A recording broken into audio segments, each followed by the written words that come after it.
So hey guys, welcome back. তো কেমন আছো তোমরা? রাফি আমি শুধু তোমার সিজন 2 পার্ট 3 নিয়ে এসে পড়ছি। তো বেশি কথা না কয়ে শুরু করা যাক। মেঘলা আস্তে করে উঠে পা টিপে টিপে দরজার কাছে গেল, কিন্তু দরজা খোলার আগে রাফি বলে উঠলো, রাফি বলল লাভ নেই, যেখানেই যাস না কেন আবার ধরে আনবো। রাফির কথা শুনে মেঘলা চমকে উঠলো। মেঘলা রাফির দিকে তাকিয়ে দেখলো রাফি চোখ বন্ধ করে আছে। মেঘলা বলল ও তো ঘুমাচ্ছে, তাহলে বুঝলো কি করে আমি পালাচ্ছি? এটা নিশ্চয়ই আমার মনের ভুল। কিন্তু মেঘলা ভুল ধারণা ভেঙে ভেঙে ভে- কিন্তু মেঘলার ভুল ধারণা ভেঙে দিয়ে রাফি উঠে এসে মেঘলাকে ধরে বলল, রাফি বলল কি শুরু করছিস মেঘলা, এত প্যারা দিচ্ছিস কেন? সত্যি করে বল কি হয়েছে? তোকে কি কেউ আমাকে ছাড়তে বলছে? মেঘলা বলল না, আমি নিজেই তোকে ছাড়তে চাই, আমি বিদেশ যেতে চাই। রাফি বলল গুড, আচ্ছা যাওয়াচ্ছি তোকে বিদেশ। বলে মেঘলার হাত পা বেঁধে বিছানার সাথে বেঁধে গিয়ে শুয়ে পড়ল। মেঘলা বলল আমার কি সব বলে দেওয়া উচিত? কিন্তু বলে দিলে ওকে ও কি আমায় বিশ্বাস করবে? নির্ঝুম একটা রাত কেটে গেল রাফি আর মেঘলার। সকালে ভোরের আলো ফুটছে, না ফুটতেই মেঘলার বাবা জাফর আহমেদ সহ কয়েকজন পুলিশ এসে হাজির হলো রাফির বাসায়। বাসায় কাজের লোক এসে খবর দিল। তখন মেঘলা বলল এবার কি করবি? বহুত বার বারছিলি না, এবার দেখি তুই কি করিস। রাফি উঠে মেঘলার মুখ বেঁধে দিল। রাফি বলল একটু ঝামেলা করবি না, একদম শান্ত হয়ে থাক। বলে রাফি নিচে নেমে আসলো। রাফি বলল এত সকালে আপনারা আমার বাসায় কেন কি চাই? তখন মেঘলার বাবা বলল এখনো মুখ দিয়ে কথা বের হচ্ছে। তখন রাফি বলল আমি চোর নাকি ডাকাত যে ভয় পাবো? অফিসার কি কি সমস্যা বলুন। তখন অফিসার বলল এই ভদ্রলোক কমপ্লেন করছে আপনি ওনার বউকে তুলে এনেছেন। তাছাড়াও মেয়ের বাবা কমপ্লেন করছে আপনি নাকি নানান সময়ে নানাভাবে তার মেয়েকে উত্ত্যক্ত করেছেন। যেহেতু আপনার কোনো ক্রিমিনাল রেকর্ড নেই, তাই ধরে নিলাম মেয়ের সাথে আপনার একটা সম্পর্ক আছে। কিন্তু আপনার এটা জানা উচিত মেয়ের সাথে যদিও কোনো কিছু থেকেও থাকে, তবুও বিয়ের পর আপনি তাকে তুলে আনতে পারেন না। যেহেতু বিয়ে হয়েছে তাই লিগ্যাল জাফর সাহেব তার হাজব্যান্ড। আপনাদের পালানো হলে বিয়ে হওয়ার আগে পালানোর উচিত ছিল। এখন মেয়ে যদি তাকে ডিভোর্স ও দিতে চায়, সেক্ষেত্রে 6 মাস অপেক্ষা করতে হবে। 6 মাসের আগে ডিভোর্স হয় না। তাই ভালোই বলুন মেঘলা কোথায়, অন্যথায় আপনাকে থানায় নিয়ে যেতে বাধ্য হব। গাইস এই ভিডিওটি স্পন্সর করছে 1x। তোমরা তো 1x এর নাম শুনছোই। 1x হলো নাম্বার 1 ট্রাস্টেড সাইট। তোমার যদি ক্রিকেটে জ্ঞান থাকে তাহলে তুমি ক্রিকেট থেকে ভালো টাকা আর্ন করতে পারবা। তোমার যদি ফুটবলে ভালো জ্ঞান থাকে তোমরা ফুটবল থেকে ভালো টাকা আর্ন করতে পারবা। এছাড়াও সেখানে অনেক প্রকার গেম আছে যেটা খেলে তোমরা টাকা আর্ন করতে পারবা। এবং আমার প্রোমো কোড ইউজ করে ফার্স্ট ডিপোজিটে 200% বোনাস পেয়ে যাবা। সাথে আছে আইফোন 14 প্রো ম্যাক্স জেতার সুযোগ। সো লিংক থাকবে পিন কমেন্টে। পিছন থেকে নাবিল বলে উঠলো কিন্তু তার আগে যদি আপনার চাকরিটা চলে যায়। তখন অফিসার বলল কে আপনি? আপনার এত সাহস? অন ডিউটি পুলিশ অফিসারকে আমাকে হুমকি দিচ্ছেন? তখন নাবিল বলল ছি কি যে বলেন, আমাকে দেখে কি মাফিয়া মনে হচ্ছে? আমি একজন সম্মানীয় নাগরিক হিসাবে বলছি। অযথা মিথ্যা অপবাদে আমার ভাইকে হ্যারেস করার কারণে আমি আপনার নামে মানহানির মামলা করব। তখন আপনার চাকরি থাকবে তো? তখন জাফর সাহেব বলল মিথ্যা মানে কি? এত লোকের সামনে তোমরা মেঘলাকে তুলে এনেছো, তারপরও বড় কথা বলছো। অফিসার কাল এই ছেলেটাও ছিল।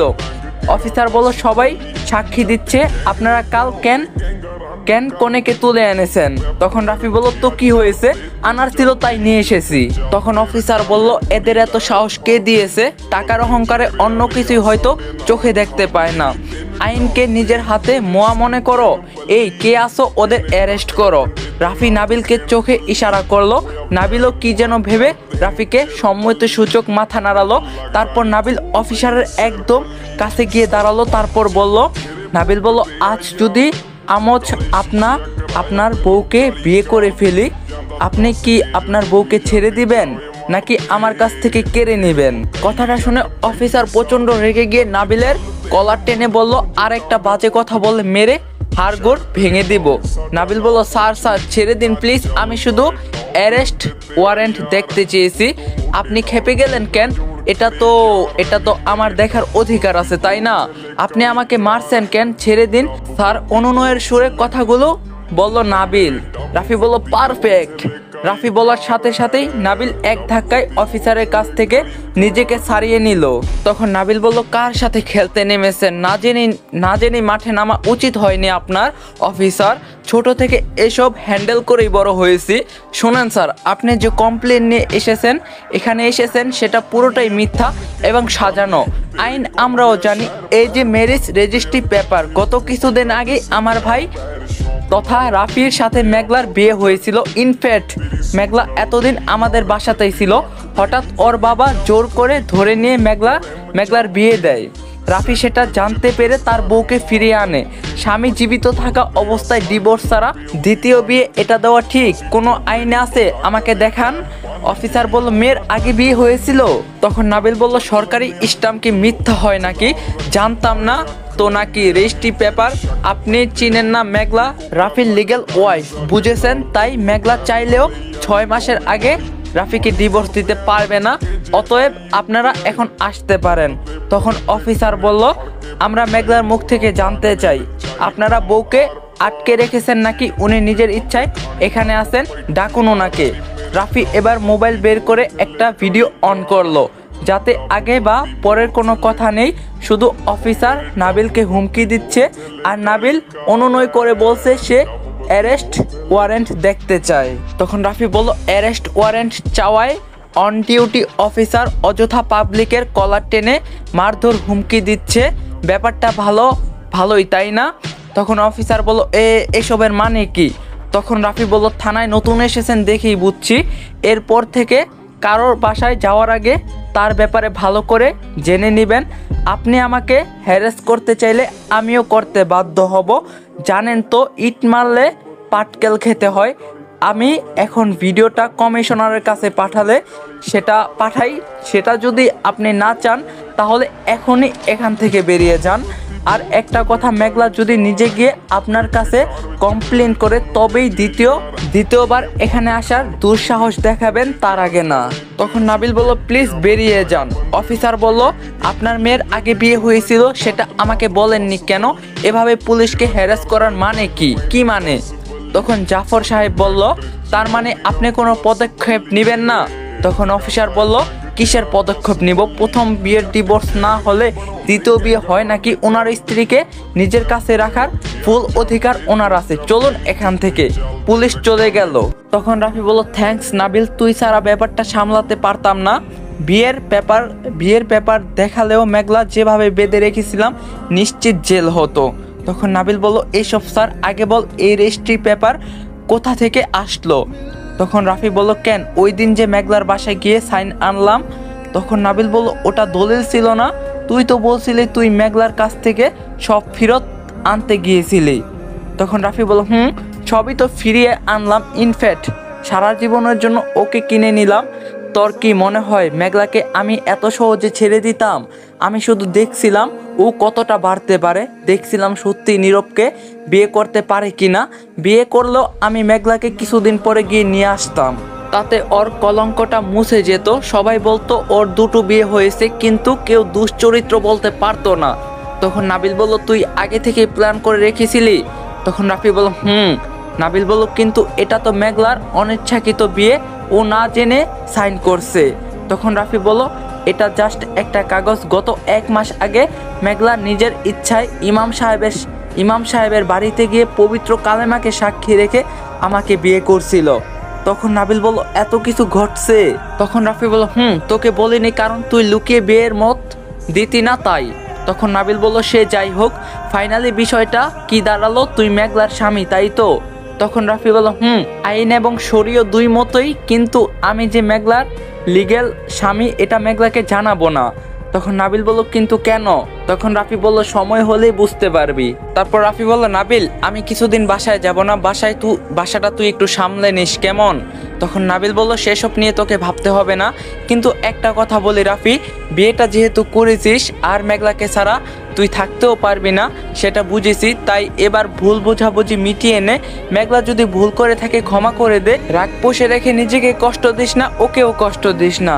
তখন রাফি বলল, তোর কি মনে হয় আমি মেঘলাকে কষ্ট দিতে চাই? আমি মেঘলাকে ভালোবাসি নাবিল, কিন্তু ও সব সময় বেশি বুঝে আর জেদ দেখায়। এবার আমিও দেখতে চাই ওর ঠিক কতটা জেদ আছে। তখন নাবিল বলল, যা ভালো বুঝিস কর, কিন্তু মনের মধ্যে রাগ পুষে রাখিস না।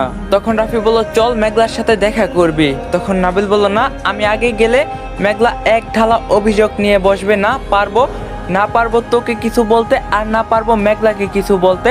তার চেয়ে আমার দূরে থাকাই শ্রেষ্ঠ। আমি বরং এখন থেকে আমি বরং এখন এখান থেকে যাই, আবার আসবো। তখন রাফি বলল, আমিও বাইরে যাব, চল একসাথে যাই। নাবিল রাফি একসাথে বাইরে চলে গেল। এদিকে মেঘলা খাঁচায় বন্দি পাখির মতো ছটফট করছে, হাত পা মুখ সব বাঁধা। বেশ কিছুক্ষণ বাদে রাফি আসলো বাইরে থেকে। মেঘলার পছন্দের কিছু খাবার এনেছে রাফি। খাবার দেখি মেঘলার খিদেটা বেড়ে গেল। গত একদিন সারাদিন সারা রাত না খেয়ে খারাপ হয়ে গেছে মেঘলার অবস্থা। সে রাফির বলার অপেক্ষা করছে, কখন রাফি বলবে আর সে খাওয়া শুরু করবে। রাফি এসে খাবার নিয়ে মেঘলার সামনে বসলো। সে ভালোই বুঝতে পারছে মেঘলার খিদা পেয়েছে। সে এসে মেঘলার মুখ খুলে দিল, কিন্তু হাত পা এখনো বাঁধা। মেঘলা কিছু বলতে যাবে তার আগেই রাফি বলে উঠলো, তোর জন্য খাবার আনিনি, নিজের জন্য এনেছি, তাই রাতের মতো খাবো না, বলার দরকার নেই। রাফির কথা শুনে মেঘলার অবুঝ মুখটা শুকিয়ে গেল। সে অসহায় চোখে রাফির দিকে তাকিয়ে ভাবছে। মেঘলা মনে মনে বলল, আমি কখন বললাম খাবো না? খিদায় পেটে ইঁদুর দৌড়াদৌড়ি করছে আর বলছে কিনা আমি নাকি খাবো না। রাফি প্যাকেট থেকে খাবার বের করছে আর চোখে মেঘলার অবস্থা দেখে মুচকি হাসছে।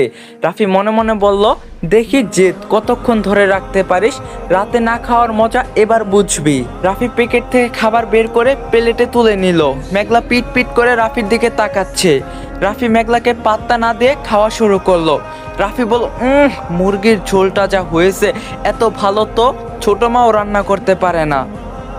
তখন মেঘলা বলল, আমার যে মুরগির ঝোল পছন্দ সেটা কি ভুলে গিয়েছে নাকি? আমি যে সামনে বসে আছি দেখতে পাচ্ছে না? রাফি আবার বলল, সবজিটা তো আরো ভালো হয়েছে, মাশরুম আছে দেখি, হোটেলটা সত্যিই ভালো। রাফি মুরগি চিবাচ্ছে আর এদিকে মেঘলার মনে হচ্ছে রাফি তার কলিজা চিবাচ্ছে। বেশ কষ্ট করে কিছুক্ষণ স্থির থাকার চেষ্টা করেও অবশেষে মেঘলার ঠোঁট কামড়ে বলে উঠলো, আমি খাবো। রাফি এতক্ষণ এটার জন্যই অপেক্ষা করছিল, কিন্তু মেঘলাকে বুঝতে দিল না। রাফি বলল, কিছু বললি? মেঘলা কাঁদো হয়ে বলল, আমাকে একটু দে। রাফি বলল, কি বললি বুঝলাম না, তুই খাবি বলছিস নাকি? ধেত, আমি কি থেকে যে কি শুনি, তুই তো রাতেই বলছিলি তোর ক্ষুধা পায় না। আমি ভুল শুনছি, তুই খেতে চাইতে পারিস না বলে রাফি আবার খেতে শুরু করলো। মেঘলা গাল ফুলিয়ে বলল, আমি খাবো। তখন রাফি বলল, এত আস্তে বললে হবে? তখন মেঘলা বলল, আমার ক্ষুধা পেয়েছে বলছি, শুনতে পাচ্ছে না?